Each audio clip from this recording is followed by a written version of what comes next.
Hey there, Marcus here.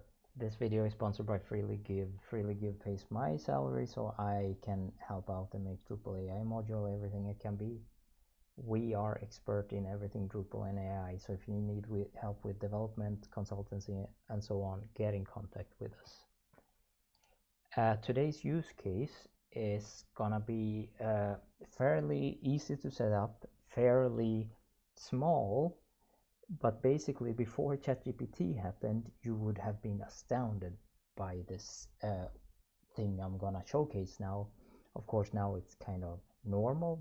So what we're gonna do is make sure that you can't upload images that are not safe for work. And not safe for work means images that are gory, that might be extremely offensive for whatever reason. They might have pornography or nudity in them.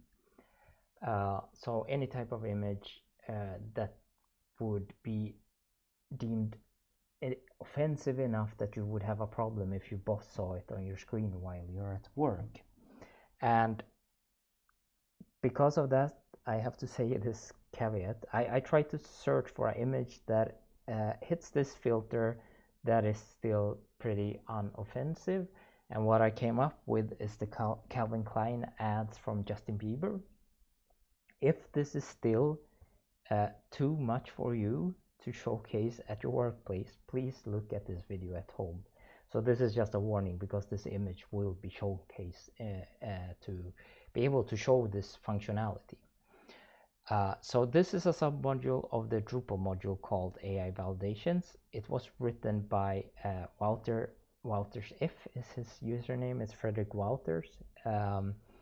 He spent most of the time, or all time more or less, to actually make this module happen. And it's a submodule to this module, field validations. So field validation has been around for long. It can make sure that you can validate fields on specific use cases like emails and EN numbers and IP addresses. So what Frederick added was so you can use it LLM to actually read the text and try to get an understanding from the text and validate or not. And the same for images. So what I've added that I will showcase this time is image classification models, and we're gonna use Huggingface for this.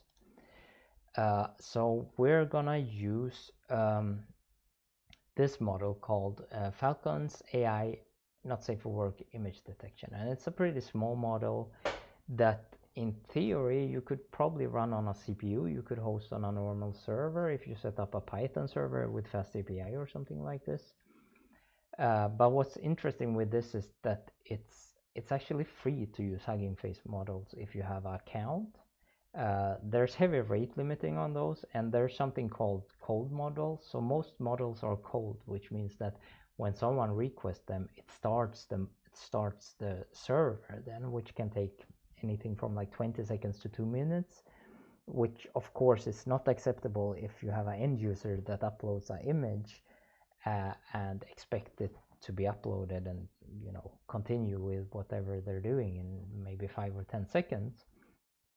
But what's special with this, it's actually one of the warm models, so it's available for free at any time. Now they have heavy rate limiting, so if you're gonna expose this to end users and you have I don't know exactly where the limit is, if it's 100 plus images per day, 1000 plus images, whatever it is, then you should get a dedicated host or host it yourself. But if this is just for editors or you don't have that much of a traffic, you can use it actually for free. So with that being said, yeah, one thing to mention as well, because the AI validations module is a submodule of the AI module, the dependency of field validation is not downloaded automatically. So you need to download field validations 3.00 beta. As for the AI module, to get this feature, I think you have to get the dev version correctly.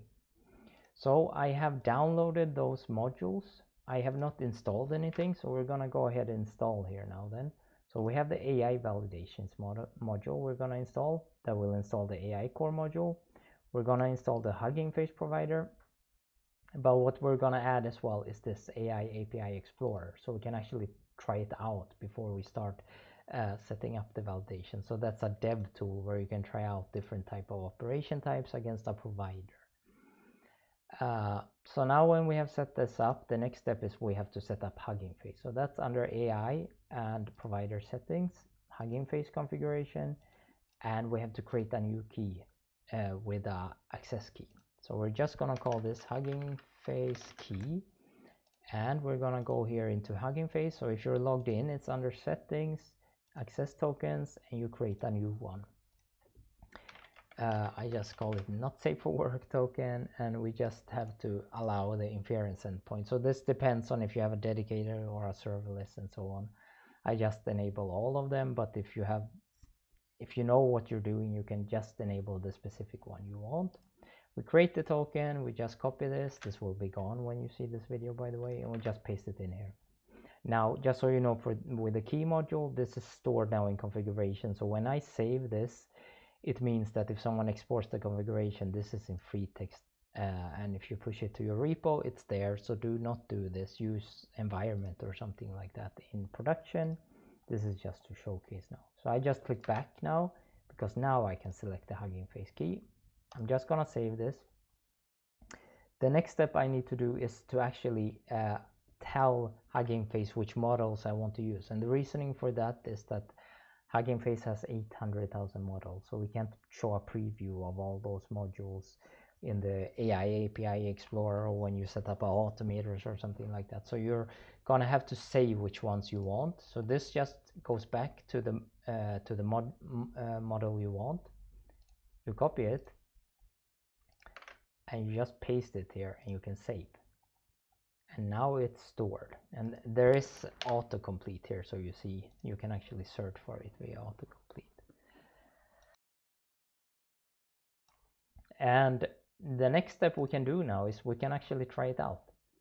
So now comes, then I will show you case the images. So turn off now if you don't want to see Justin Bieber in underwear. This is the image that's gonna fail, and this is just another image we try out with just Justin Bieber with clothes on, just to see that this works. So we go to AI API Explorer, so it's under configuration, and then there's all the different operation types you can try out with a provider. We just take the image classification Explorer, we select Huggingface, and we select Falconsai, and we choose the file we want to use. So we just start with the normal one. There is labels here, so there are image classification models that might get added later, like the Azure or the Gemini models that can actually do classification on labels that you set. So you write a bicycle, is there a bicycle in the image or something like that, right? But in this case, with these small models, they have pre-trained labels, and you can usually read about them or you can try them out here to see those labels. But you can also then use the AI API Explorer. So when I click here, you're gonna see it has two labels, normal or not safe for work. It says it's well, almost 100% normal. It's almost, yeah, there's very, very little chance that this is not safe for work. We do the opposite then with the other image, and we get the opposite result, right? So we know that not safe for work is what we want to look for over maybe accuracy of 0.8, so like 80% or something like that. So now we just have to then set up the field validation rules. And the way we're gonna do this now then is, so let's set that up. So it's under structure and field validation. So I will just show you under content, add content article. We just have the standard article that comes with the standard profile that has an image. That's where we want to put this. So structure, field validations, add field validation rule set, and we add it on content of type article.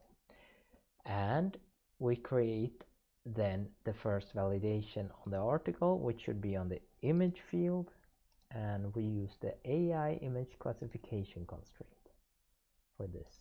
Click add.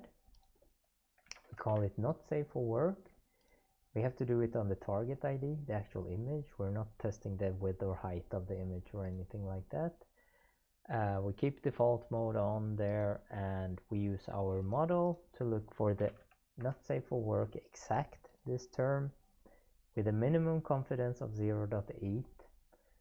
And this is a thing I added for Huggingface specifically, because sometimes the models are cold, so you're gonna get an error when you try to request them, and you just tell what you want to happen then. Should the validation fail, or should you just skip and let them be able to upload the image? And then the error image, the error message. The image you try to upload is to NS. So you can set it on specific roles. I'm not gonna do it now because I want to try this myself as admin in this case. But if it's for your editor, you set it on the editors. If it's on the end user, and so on. So now we need to try it out. So I pretend to be the editor now. I'm gonna write about Justin Bieber, and I found this cool image I wanted. But now it tells me the image you try to upload is to not safe for work. So if I try to save, this is just gonna kick in the validation. I'm not gonna be able to upload this. So let's just try instead with our nicer image here. And all of a sudden it works. So that is basically it. We make sure that the images that gets uploaded are safe for work. Now, before I end this, I just want to say that image classification is a general term. If you go to Huggingface and search for the tag image classification, there are a lot of different small models you can use for different use cases. So it doesn't have to be not safe for work. So you see here, there's a Pokemon classifier. You need to know which Pokemon this is. There is a food classifier here, right? Facial emotions. So there are these models that specializes in different image classifications, and it's also very, I'm not gonna say easy. If you have worked with these models, it's not super complex to create your own image classification models, and there are software as a service for this in Azure and so on, and our hopes is that we're gonna create providers for this in the future as well, where there's an easier path to do your own image classification models. But as I said, what's cool with these, they are very small, so you can reuse them. Thank you for watching.